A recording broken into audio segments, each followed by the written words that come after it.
This is Padasa. I feel like I have walked back in time as I take these steps. I see these walls, the way people lived and how they worked.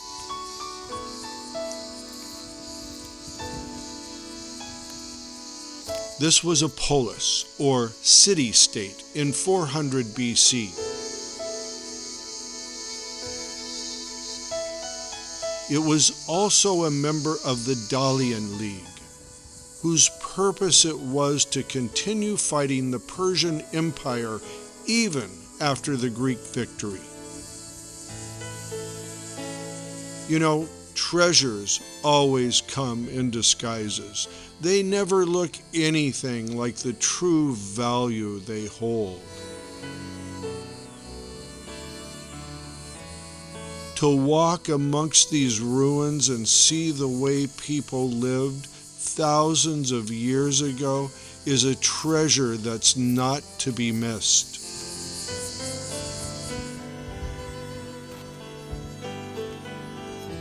You can truly feel the presence of the people. You can feel how they looked at life. You can understand what they had to do to survive.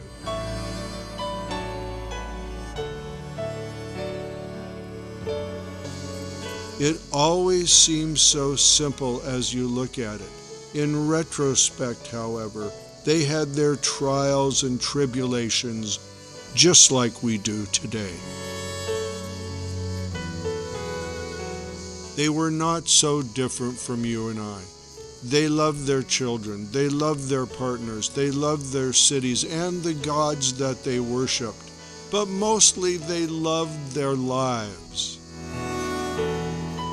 I'm so moved by our ancestors' abilities to be creative and to push life forward with no other motivation than to live a good life and love their families.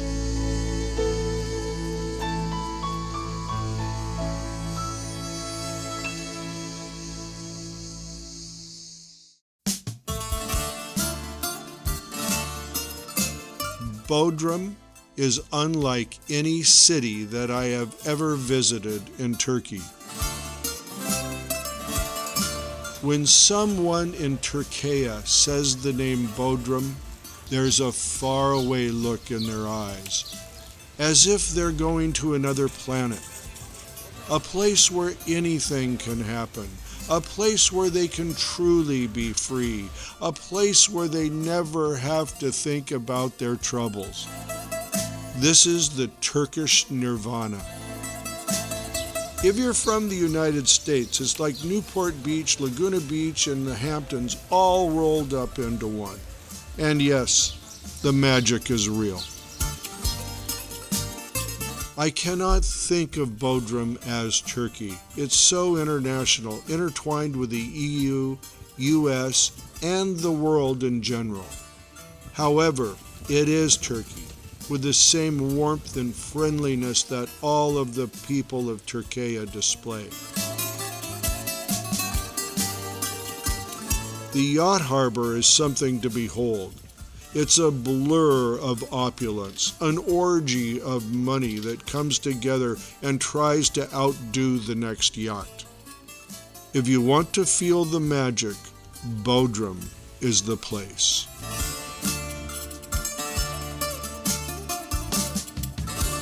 As the sun rose over the glistening Aegean Sea, it illuminated the castle of St. Peter. It stands guard over the city of Bodrum. This ancient fortress marked the presence of the Knights of Hospitaller. It's a Catholic military order of the 15th century.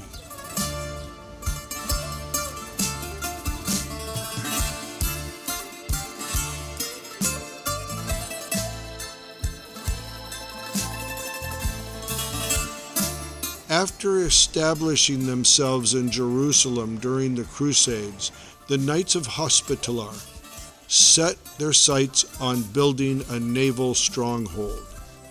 They captured the city from the fading Knights of Templar. The knights quickly fortified the castle and harbor. Life in Bodrum under the knights was regimented and disciplined. The city was governed by a stern Grand Master. Mail-clad knights drilled with swords and maces in the castle courtyards.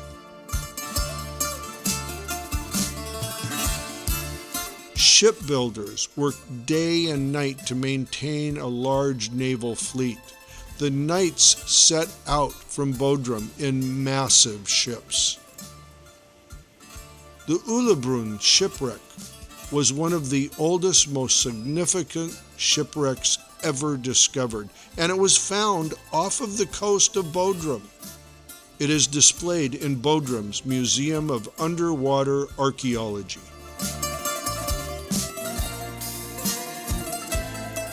Bodrum has long been coveted for its strategic location on the coast of Asia Minor. Skirmishes with the rising Ottoman Empire were common. After the Ottomans finally succeeded in expelling the knights in the 16th century, it left a lasting legacy of what we see today.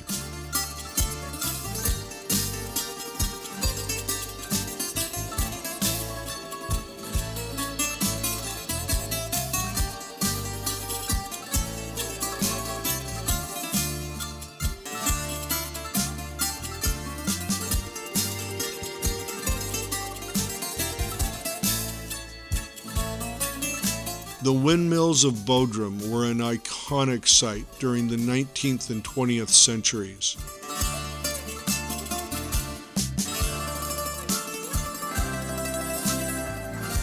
They likely first appeared in the 1800s when Bodrum was part of the Ottoman Empire. The mills were an efficient way for locals to make grain into flour. The millers were an important part of Bodrum's life. Today, only a handful of the ruins remain on Bodrum's outskirts.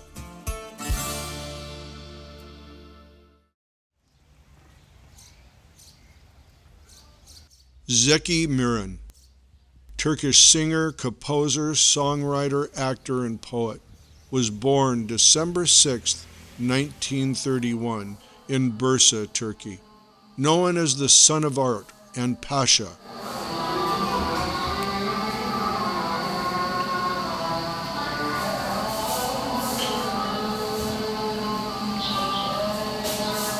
He was a prominent figure in Turkish culture and music. He was Türkiye's most beloved singer and songwriter throughout his career. He showed a musical talent at a very young age. He attended the Istanbul Academy of Fine Arts, where he studied decorative arts. He gained fame after winning a music competition on TRT Istanbul Radio.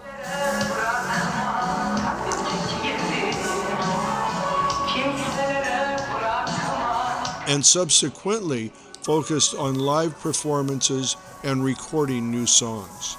Throughout his career, Zeki Müren recorded over 600 records.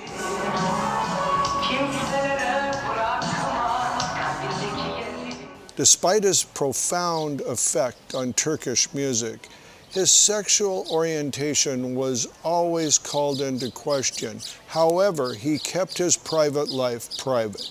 Zeki was the first Turkish singer to sing at the Royal Albert Hall in London.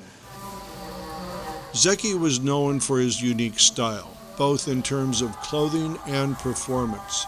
He designed his own stage outfits and brought various innovations to his performances.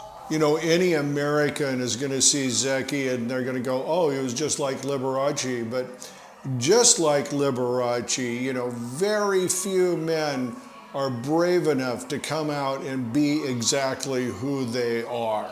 Especially back in the 1950s, 60s, and even today, there's still a lot of prejudice against people who are gay or alternative lifestyle.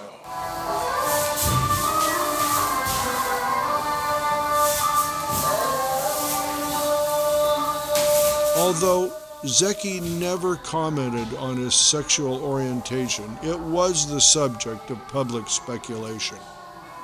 His fans, who were in the tens of millions, revered him. In the last 6 years of his life, he stayed away from the public eye due to heart disease and diabetes. He described this period of time as listening to oneself. He passed away on September 24th, 1996, in Izmir, Turkey. And one of Turkiye's greatest artists stepped into history.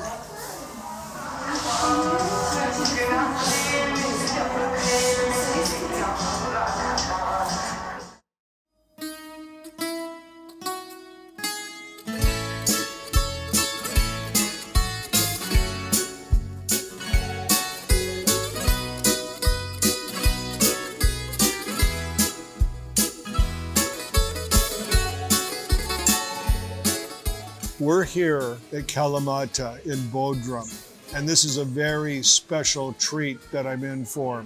We have 4 dishes here, plus a salad, and we're going to try them. They're all specialties of this restaurant, and these are ancient foods and ancient recipes. So my first one up is kabak terator, which is zucchini, and I'm in for a real treat. I've never tried this before.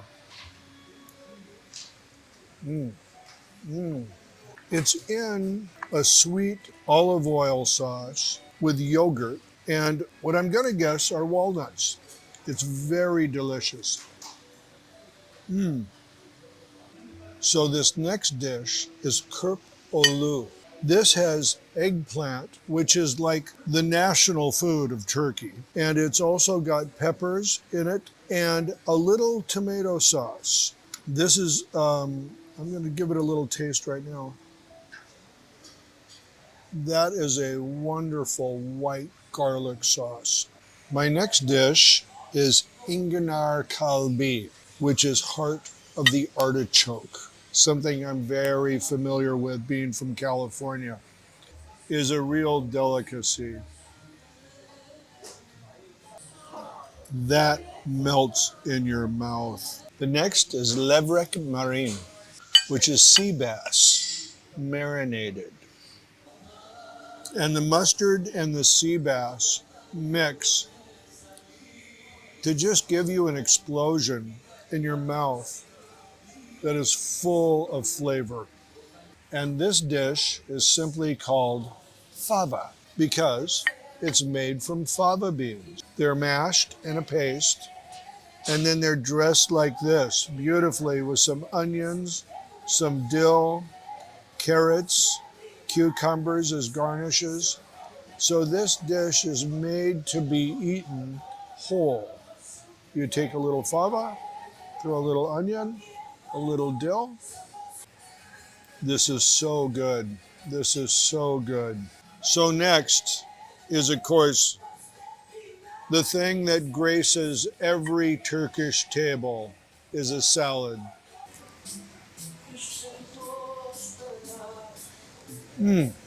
That is a superior salad. The next course is pachanga börek. Börek's very popular in Turkey. This is a little special. Let me give it a try.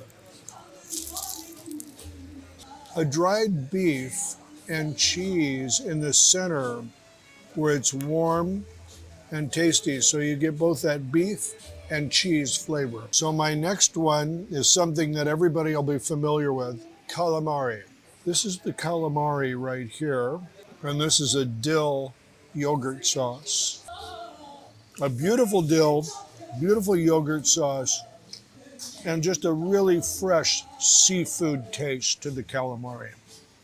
Next is a special dish, lavunia. The special thing about this dish is it's calamari, green beans, carrots, and shrimp. A chewiness to it that lets it savor in your mouth and melt in your mouth. So now this is a special dish because this dish is served hot. This dish comes out and it has a little burner under there and keeps it hot, and it's shrimp in butter. Mmm, delicious.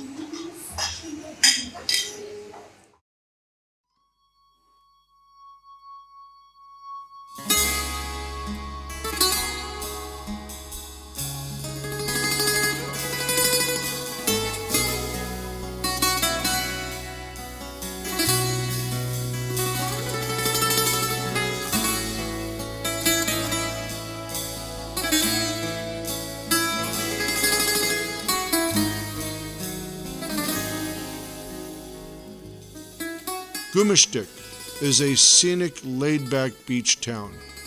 Gümüşlük means silver sand in Turkish.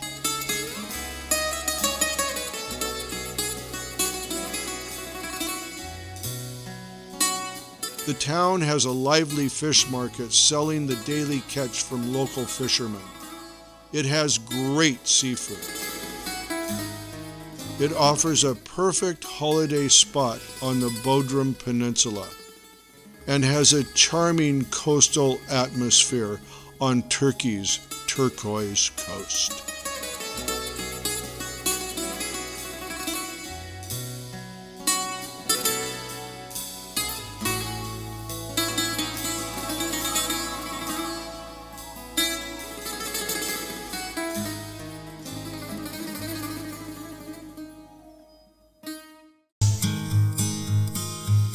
Please like and subscribe. Join us as we show you the world. These are my last looks.